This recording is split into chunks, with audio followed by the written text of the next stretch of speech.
Assalamualaikum Ustaz, Assalamualaikum warahmatullahi wabarakatuh. Bagaimana cara kita membedakan mana bisikan setan dan mana dorongan hawa nafsu supaya kita bisa menyikapinya dengan benar menurut fikih? Begini, nafsu itu asalnya dia netral. Dia mendorong untuk lawan dari takwa saja supaya takwanya muncul. Misal, memang unsur-unsurnya negatif semua. Marah, nafsu. Iri, nafsu. Dendam, nafsu. Sombong, dusta, nafsu. Itu ada di nafsu semua. Lawannya itu takwa. Lawannya apa? Takwa. Nah, di takwa itu lawan dari semua sifat yang tidak baik tadi. Misalnya di sini ada dusta, di sini ada jujur. Di sini ada sombong, di sini ada rendah hati. Nah, rendah hati itu bagian dari sifat takwa yang baik. Di sini ada sabar di takwa, di sini ada amarah di nafsu. Nah, nafsu itu diciptakan agar sifat-sifat itu bisa memunculkan sifat-sifat takwa. Kalau bahasa kerennya jadi katalis, menstimulus takwa supaya keluar. Misal, amarah kenapa diciptakan di nafsu? Bukan ingin membuat bapak jadi pemarah, bukan. Supaya sabarnya keluar. Sebab kalau tidak ada amarah, nggak mungkin orang sabar. Ibu kalau mau cek ya, gini, nanti suami pulang ke rumah, nggak ada angin, nggak ada hujan, nggak ada petir, nggak ada apa-apa, ibu bilang, papa sabar ya pak, sabar. Kira-kira suami ibu bilang apa? Nah, mama sehat, gitu kan? Ya kan mesti ada pemicunya dulu kan? Amarah itu diciptakan supaya sabarnya muncul. Jadi ketika suami tiba-tiba marah, sebetulnya Allah bukan ingin menjadikan suami pemarah, bukan bu. Supaya kesabaran pada ibu muncul. Kenapa harus muncul sekarang? Karena di depan ada masalah lagi yang muncul, butuh kesabaran yang ekstra yang sekarang sedang dinaikkan itu. Kalau dia nggak naik, rumah tangga ibu bisa repot di depan. Makanya dinaikkan dulu supaya kita siap menjemput ujian yang selanjutnya akan datang. Kenapa ujian itu akan datang? Karena doa ibu sendiri. Doa harapan kita itu, tanda dijawabnya oleh Allah, datangnya ujian. Ujian itu jembatan menuju jawaban. Ya Allah, aku ingin lulus ya Allah dalam kuliah ini. Bagaimana cara lulusnya? Ujian. Kan nggak mungkin, nggak ikut sekolah tiba-tiba wisuda dapat ijazah misalnya, kan mustahil. Jangan dipotong ya, awas nih. Awas nih, kok nyambung aja ya. Nggak, saya nggak ikut-ikutan masalah-masalah politik gitu. Nah tuh. Awas. Ujian kan? Ah ini sih salah nih. Ada ujian dulu. Jadi dunia juga begitu. Kita dari SD mau ke SMP, lewati apa? Nah, sekarang Anda berdoa, ya Allah anugerahkan saya kepintaran. Apa tiba-tiba langsung pintar? Kan belajar dulu. Ya kan? Belajar butuh pengorbanan kan? Cari buku, belajar pakai guru dan sebagainya, baru jadi. Nah, kadang-kadang kita minta, ya Allah anugerahkan aku rizki yang membuat aku lebih mudah ibadah kepadamu. Pengen mobil, apa langsung mobil datang? Kan tidak kan? Ikhtiar dulu kan? Walaupun ketika Anda ikhtiarnya, bisa Anda dengan berkhidmat ke masjid, lagi beres-beres. Bapak rajin sekali, saya amati sudah sepekan ada di masjid terus di sini, beres-beres. Rumah di mana? Saya di Tegal, Pak. Beres-beresnya di Tanah Kusir.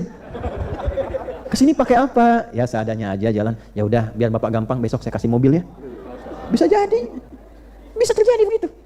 Ya, saya waktu satu kali ngajar di Bekasi, malamnya mimpi pegang setir mobil. Saya berangkat biasanya pakai motor. Nah, sama yang asistennya kawan, nah, kan tinggal di pavilion di rumah itu waktu itu. Pagi subuh begitu mau berangkat saya bilang, Mas sini, saya nggak sebut nama. Sini, tolong antar saya ke masjid. Tapi kalau pulang nanti jangan banyak tanya. Pokoknya pulang aja. Nah, beliau biasa bawa mobil kan. Antar pakai motor. Setelah kajian ada jamaah yang ajak ke rumah, Ustaz mampir sebentar. Ngobrol udah. Ustaz gimana dakwah macam-macam. Nah, Ustaz mohon maaf di depan itu mobilnya Ustaz. Oh, mobil saya. Oh iya mohon maaf walaupun tidak baru mungkin bisa memudahkan Ustadz untuk transportasi ke tanah sini. Cuma saya mau tanya, Ustadz bisa bawa mobil tidak? Saya bilang saya tidak Pak, tapi ini bisa. Jadi akhirnya pulang pakai mobil, motor disimpan. Saya bilang sama yang bawa, diam aja gitu. Sampai akhirnya mobil itu karena banyak orang pengen ngaji, pengen apa, karena bilang beliaunya, Ustadz kalau memang nggak cocok dijual nggak apa-apa, kalau perlu sama saya juga nggak apa-apa, jual lagi. Akhirnya saya jual, dibikinkanlah kemudian tempat untuk belajar, saya sewa ruko. Didirikanlah Quantum Ahyar Institute di bulan Agustus tahun 2013. Di situ digantikan. Nah, untuk supaya orang ngaji ada yang belajar bahasa Arab di situ, ya. Hampir tiap malam pada maghrib dulu datang belajar. Ada yang dari macam-macam, ada yang tukang cukur, ada yang dari perusahaan macam masih ngaji dulu. Dari situ tiba-tiba Allah pertemukan lagi ngajar, ada adik di pesantren yang dulu saya dampingi, udah lama ketemu 11 tahun. Kak, di mana sekarang? Saya ngajar begini senang beliau. Nah, tiba-tiba yang tadi itu diganti lagi dengan mobil yang baru lagi. Nah, baru sudah ada, sudah kemudian dari situ, alhamdulillah dapat tempat, itu dikasihkan lagi begitu, yang pakai lagi, tempatnya kemudian dikembangkan lagi, lalu jadi tempat, setelah jadi tempat kita wakafkan. Itulah hidup kami seperti itu. Tuh, jadi ya alhamdulillah, jadi menikmati apa yang Allah anugerahkan, tapi sewajarnya saja. Ya, jadi kalau ada yang katakan, Ustaz orang kaya, Anda salah, saya kaya banget karena saya punya Allah. Enggak, saya punya Allah. Itu kalau sudah merasa punya Allah itu ringan hidupnya. Kaya banget. Ya, karena punya Allah. Bukan berarti punya, tidak. Kayak apa umroh gini kadang nggak ada, uangnya nggak ada, Pak. Tapi hati kita kan yang tunjukkan. Kalau udah berikan sudah. Tapi pas mau berangkat ada. Ya, tapi tidak semua hati begitu. Ada yang juga pengen diberangkatin nggak dikasih. Ya, ada yang pura-pura nulis gini, pengen dikasih nggak dikasih gitu. Ya, emang kan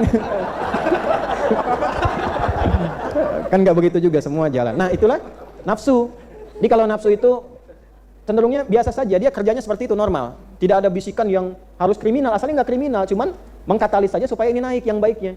Kadang-kadang ada yang biologis, pengen makan, mau lewat nih ada somai depan. Mau masuk belajar, mau beli, ustadz datang. Nanti aja bang, gitu kan. Begitu selesai, lihat lagi udah habis somainya. Nah, pulang ke rumah kepikiran, sampai kepikiran mau tidur, sampai mimpi ketemu somai. Nah, itu nafsu.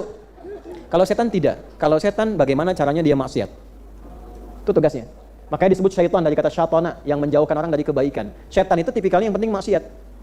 Gimana caranya maksiat? Kalau nafsu ingin aja, ingin gitu. Kalau setan gimana caranya maksiat? Wah, sepatu bagus nih. Pengen sekali punya yang seperti itu. Datang setan. Kapan? Kapan lagi ada kesempatan begini katanya kan? Nah, itu setan. Jadi cara membedakannya, kalau setan cenderung provokasinya pada maksiat. Kalau nafsu keinginan yang terus terbawa. Yang bahaya itu setan menunggangi nafsu. Ya, makanya kadang-kadang dalam bab tertentu dilarang kita berpenampilan atau menampakkan sesuatu yang menghadirkan dorongan nafsu supaya tidak ditunggangi setan.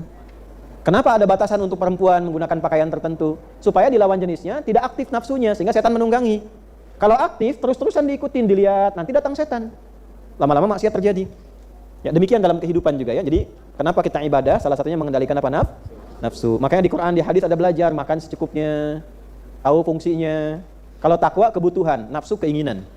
Ya, misal, apa fungsinya minum? Kebutuhannya apa? Menghilangkan haus. Nah, nafsu memberikan warna dalam minuman itu. Pengennya apa? Oh, saya udah lama minum air bening, pengennya susu aja, ya kan? Nah, itu nafsu namanya. Jelas. Nanti mama, besok kita makan apa? Nasi uduk, Pak, gitu. Ya, baik, kita berangkat nanti ya. Yang di mana? Yang di Paris. Ya, benar? Itu nafsu. Nah, padahal kebun sirih juga ada misalnya kan. Nah, malam-malam tiba-tiba tinggal di Bekasi, pengennya nasi uduk kebun sirih. Padahal nasi uduk banyak di sampingnya. Paksain, nggak pengen berangkat ke sana, itu nafsu. Berangkat macet nyampe ke sana habis, ya kan? Pulang kepikiran itulah nafsu. Jadi cara membedakannya, nafsu cenderung support pada keinginan yang sulit untuk dihilangkan. Cara mengendalikannya, cari lawannya pakai takwa. Sedangkan setan itu cenderung mengarahkan pada maksiat. Nah, caranya hindari bisikannya, cari lawannya. Lawan setan itu malaikat. Karena itu malaikat disebutkan 88 kali dalam Al-Quran, setan disebutkan 88 kali. Nafsu sesuai dengan fungsi manusia di dalamnya disebutkan 115 kali. Takwa yang sesuai fungsi memanage nafsu disebutkan 115 kali. Dari 240 kali penyebutan, 115-nya adalah fungsi mengendalikan nafsu. Jadi kalau kita belajar, nama manusia yang terkait dengan pengendalian nafsu namanya Bashar. Disebutkan 35 kali dalam Al-Quran. Jadi kalau ingin mengendalikan nafsu, cari setiap kata Bashar dalam Al-Quran. Qul innama ana basyarum mithlukum. Kata Nabi, saya pun manusia. Cuma bedanya, yuha ilayya. Saya manusia yang disempurnakan dengan diberi wahyu. Jadi Nabi dibimbing oleh Allah, dijaga oleh Allah, sehingga nafsunya Allah langsung yang jaga. Kita bukan Nabi, bukan Rasul. Bagaimana cara menjaganya? Jaga takwa yang sudah Allah titipkan pada diri kita dengan mengambil petunjuk Nabi. Nabi diajarkan, kita belajar dari petunjuk Nabi. Di antara cara membimbing itu mengendalikan supaya baik, tidak terjebak dalam pendewaan kehidupan sehingga nestapa saat kiamat tiba. Muncullah at-takwir untuk melipat segala yang diinginkan oleh nafsu.